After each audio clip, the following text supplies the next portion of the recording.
የጌታችን የኢየሱስ ክርስቶስ ወንጌል ቅዱስ ማርቆስ እንደጻፈው። ምዕራፍ 8። በዚያ ወራት ደግሞ ብዙ ሕዝብ ነበረ። የሚበሉትም ስለሌላቸው ደቀ መዛሙርቱን ጠርቶ ሕዝቡ ከኔ ጋር እስካሁን 3 ቀን ውለዋልና የሚበሉት ስለሌላቸው አዝንላቸዋለሁ። ከእነርሱም አንዳንዶቹ ከሩቅ መጥተዋልና ጦማቸውን ወደ ቤታቸው ባሰናብታቸው በመንገድ ይዝላሉ አላቸው። ደቀ መዛሙርቱም በዚህ በምድረ በዳ እንጀራ ከየት አግኝቶ ሰው እነዚህን ማጥገብ ይችላል ብለው መለሱለት። እርሱም ስንት እንጀራ አላችሁ ብሎ ጠየቃቸው። እነርሱም 7 አሉት። ሕዝቡም በምድር እንዲቀመጡ አዘዘ። 7ቱንም እንጀራ ይዞ አመሰገነ፣ ቆርሶም እንዲያቀርቡላቸው ለደቀ መዛሙርቱ ሰጠ፣ ለሕዝቡም አቀረቡ።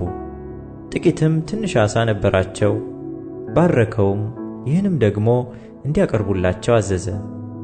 በሉም ጠገቡም፣ የተረፈውንም ቁርስራሽ 7 ቅርጫት አነሱ። የበሉትም 4000 ያህል ነበሩ። አሰናበታቸውም። ወዲያውም ከደቀ መዛሙርቱ ጋር ወደ ታንኳይቱ ገብቶ ወደ ዳልማኑታ አገር መጣ። ፈሪሳውያንም ወጡና ሊፈትኑት ከሰማይ ምልክት ከእርሱ ፈልገው ከእርሱ ጋር ይከራከሩ ጀመር። በመንፈሱም እጅግ ቃተተና ይህ ትውልድ ስለምን ምልክት ይፈልጋል? እውነት እላችኋለሁ ለዚህ ትውልድ ምልክት አይሰጠውም አለ። ትቷቸውም እንደገና ወደ ታንኳይቱ ገብቶ ወደ ማዶ ሄደ። እንጀራ መያዝም ረሱ። ለእነርሱም ከአንድ እንጀራ በቀር በታንኳይቱ አልነበራቸውም። እርሱም ተጠንቀቁ፣ ከፈሪሳውያንና ከሄሮድስ እርሾ ተጠበቁ ብሎ አዘዛቸው። እርስ በርሳቸውም እንጀራ ስለሌለን ይሆናል ብለው ተነጋገሩ። ኢየሱስም አውቆ እንዲህ አላቸው፣ እንጀራ ስለሌላችሁ ስለምን ትነጋገራላችሁ? ገና አልተመለከታችሁምን? አላስተዋላችሁምን? ልባችሁስ ደንዝዟልን? ዓይን ሳላችሁ አታዩምን? ጆሮስ ሳላችሁ አትሰሙምን? ትዝስ አይላችሁምን? 5ቱን እንጀራ ለ5000 በቆረሱ ጊዜ ቁርስራሹ የሞላ ስንት መሶብ አነሳችሁ? እነርሱም 12 አሉት። 7ቱን እንጀራስ ለ4000 በቆረሱ ጊዜ ቁርስራሹ የሞላ ስንት ቅርጫት አነሳችሁ? እነርሱም 7 አሉት። ገና አላስተዋላችሁምን? አላቸው። ወደ ቤተ ሳይዳም መጡ።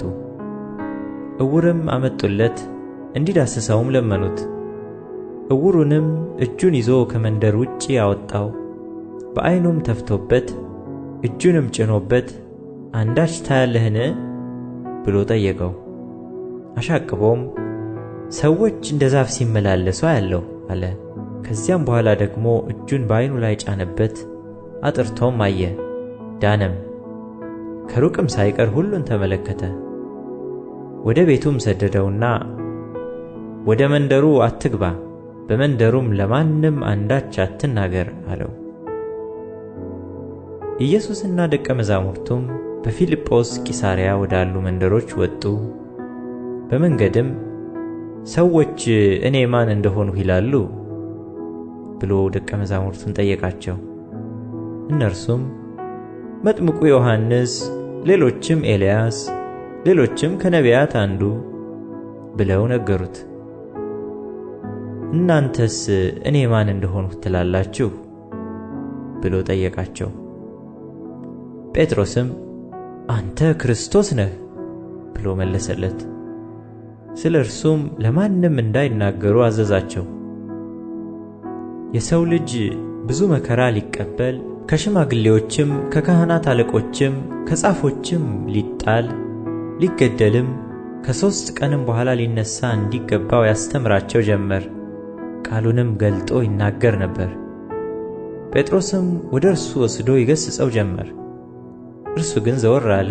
ደቀ መዛሙርቱንም አይቶ ጴጥሮስን ገሠጸውና ወደ ኋላዬ ሂድ አንተ ሰይጣን፣ የሰውን እንጂ የእግዚአብሔርን ነገር አታስብምና አለው። ሕዝቡንም ከደቀ መዛሙርቱ ጋር ጠርቶ እንዲህ አላቸው፣ በኋላዬ ሊመጣ የሚወድ ቢኖር ራሱን ይካድ፣ መስቀሉንም ተሸክሞ ይከተለኝ። ነፍሱን ሊያድን የሚወድ ሁሉ ያጠፋታልና ስለ እኔና ስለ ወንጌል ነፍሱን የሚያጠፋ ሁሉ ግን ያድናታል።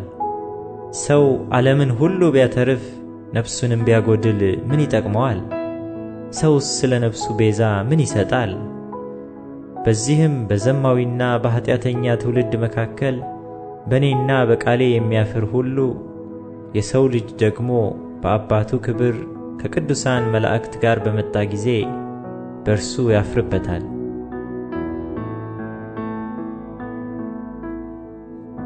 የጌታችን የኢየሱስ ክርስቶስ ወንጌል ቅዱስ ማርቆስ እንደጻፈው። ምዕራፍ 9 እውነት እላችኋለሁ በዚህ ከቆሙት ሰዎች የእግዚአብሔርን መንግሥት በኃይል ስትመጣ እስኪያዩ ድረስ ሞትን የማይቀምሱ አንዳንዶች አሉ አላቸው። ከ6 ቀንም በኋላ ኢየሱስ ጴጥሮስንና ያዕቆብን ዮሐንስንም ይዞ ወደ ረጅም ተራራ ብቻቸውን አወጣቸው። በፊታቸውም ተለወጠ፣ ልብሱም አንጸባረቀ። አጣቢም በምድር ላይ እንደዚያ ሊያነጣው እስከማይችል በጣም ነጭ ሆነ። ኤልያስና ሙሴም ታዩአቸው፣ ከኢየሱስም ጋር ይነጋገሩ ነበር። ጴጥሮስም መልሶ ኢየሱስን መምህር ሆይ በዚህ መሆን ለእኛ መልካም ነውና አንድ ለአንተ አንድም ለሙሴ አንድም ለኤልያስ 3 ዳሶች እንሥራ አለው። እጅግ ስለፈሩ የሚለውን አያውቅም ነበር። ደመናም መጥቶ ጋረዳቸው። ከደመናውም የምወደው ልጄ ይህ ነው፣ እርሱን ስሙት የሚል ድምፅ መጣ። ድንገትም ዞረው ሲመለከቱ ከእነርሱ ጋር ከኢየሱስ ብቻ በቀር ማንንም አላዩም። ከተራራም ሲወርዱ የሰው ልጅ ከሙታን እስኪነሳ ድረስ ያዩትን ለማንም እንዳይነግሩ አዘዛቸው።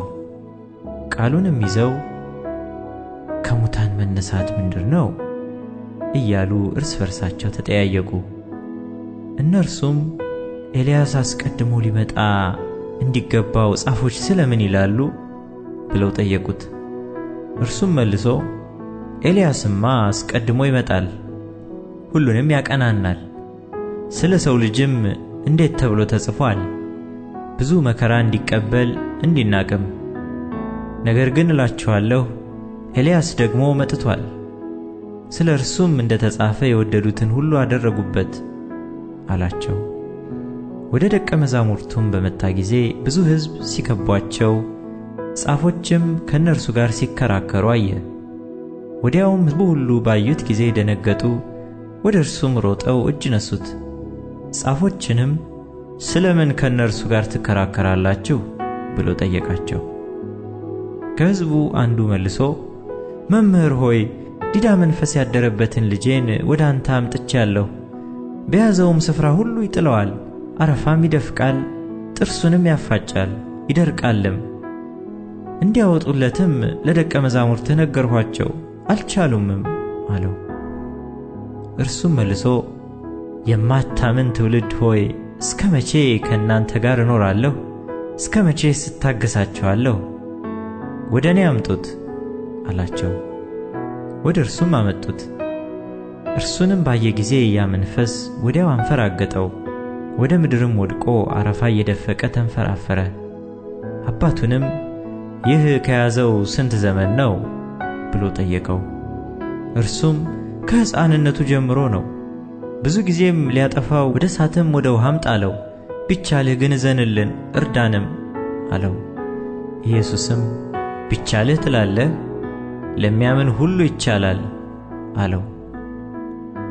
ወዲያውም የብላቴናው አባት ጮኾ አምናለሁ፣ አለማመኔን እርዳው አለ። ኢየሱስም ሕዝቡ እንደገና ሲራወጥ አይቶ ርኩሱን መንፈስ ገሠጸና አንተ ዲዳ ደንቆሮም መንፈስ፣ እኔ አዝሃለሁ፣ ከእርሱ ውጣ፣ እንግዲህም አትግባበት አለው። ጮኾም እጅግም አንፈራግጦት ወጣ። ብዙዎችም ሞተ እስኪሉ ድረስ እንደ ሙት ሆነ። ኢየሱስ ግን እጁን ይዞ አስነሳው፣ ቆመም። ወደ ቤትም ከገባ በኋላ ደቀ መዛሙርቱ እኛ ልናወጣው ያልቻልን ስለምንድር ነው ብለው ብቻውን ጠየቁት። ይህ ወገን በጸሎትና በጦም ካልሆነ በምንም ሊወጣ አይችልም አላቸው። ከዚያም ወጥተው በገሊላ በኩል አለፉ።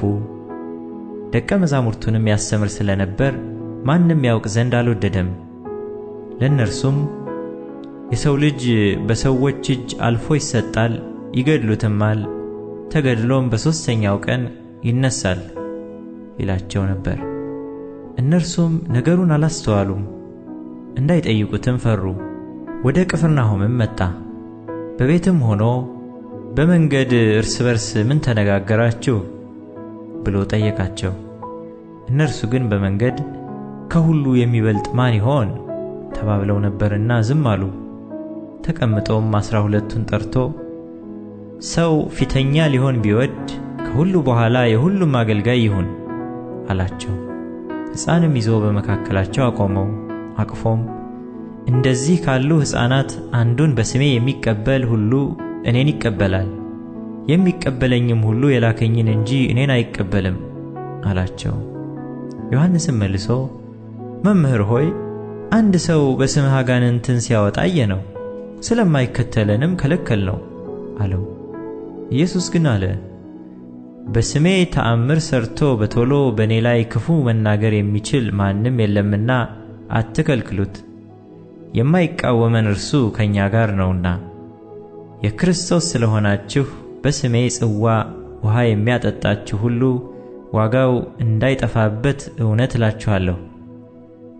በእኔም ከሚያምኑት ከእነዚህ ከታናናሾቹ አንዱን የሚያሰናክል ሁሉ ትልቅ የወፍጮ ድንጋይ በአንገቱ ታስሮ ወደ ባሕር ቢጣል ይሻለው ነበር።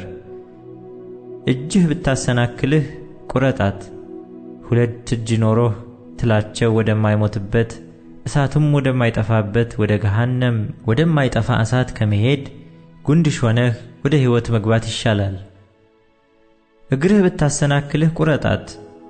2 እግር ኖሮህ ትላቸው ወደማይሞትበት እሳቱም ወደማይጠፋበት ወደ ገሃነም ወደማይጠፋ እሳት ከመጣል አንካሳ ሆነህ ወደ ሕይወት መግባት ይሻላል።